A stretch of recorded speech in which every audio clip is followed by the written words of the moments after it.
day, late at night, not okay.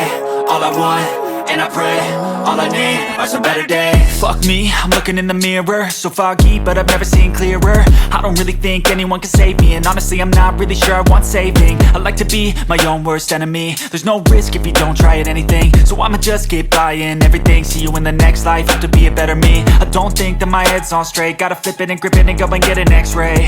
What's wrong with me? I just feel weight pushing on my chest and it squeezes till I suffocate. Better change my mindset, meditate. It's pretty cool that I'm alive and have better days. I could walk, see, hear, I should celebrate. Think I could change my mind, maybe elevate.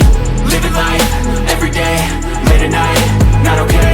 All I want, and I pray, all I need are some better days. Yeah, all I need are some better days. Cause all I want, and I pray, I believe in the better days. I'm kinda stuck between a rock and a hard place. Do I work hard, or live at my pace? You're only young once, yeah that's all great, but I also want a future where I'm okay. Living life is doing lots of cocaine.